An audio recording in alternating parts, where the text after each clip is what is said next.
Wow, these are empty. Holy shit, we did go through diesel.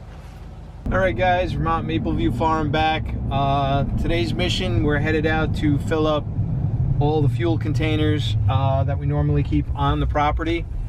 For us, that's pretty much just regular gas, mixed gas for like say a chainsaw, weed whackers, and then diesel, which our tractor runs on, and then as kind of emergency backup, stepson's pickup truck runs on diesel as well, so it doesn't hurt to have a little bit of extra diesel just in case. So this is all part of our normal getting ready for spring, making sure we got fuel on the property.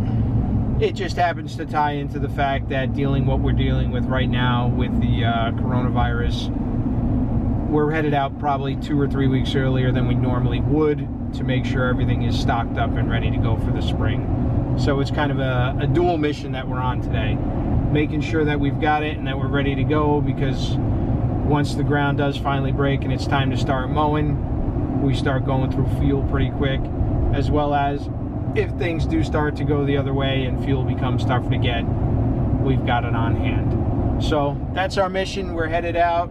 We'll catch back up with you after everything is topped off and go over what we picked up today. Catch you in a few.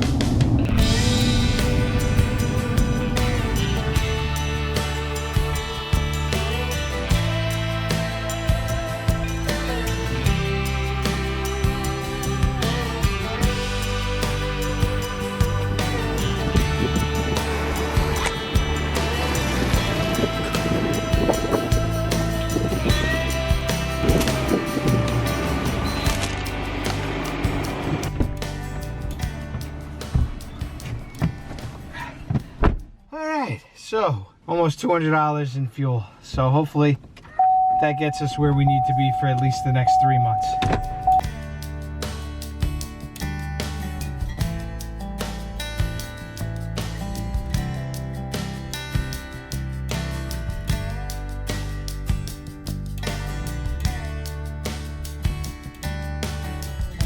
All right guys, welcome back to Vermont Mapleview Farm. We're back from getting fuel.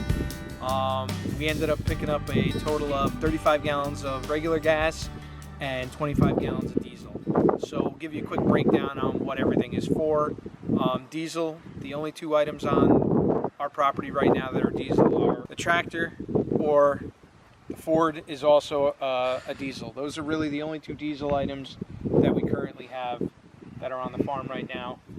As far as gas consumption, we picked up extra cans of fuel for the wife's Jeep, my GMC, and my Jeep. We've got a video coming out soon on the repair for the rear shock on the Jeep that we broke, and there's also a full review on that if you want to check it out, as well as a review on the GMC and a small video that was actually already done on oil change for the Rubicon. The other items that we need fuel for on the farm, we've got chainsaws, we've got our log splitter, we've got a snowblower, which hopefully I don't think we'll need again for the rest of the season, power washer, and weed whackers, stuff like that. So, you know, like I said, we always stock up at the beginning of the season to make sure we've got fuel on hand for whatever we're doing.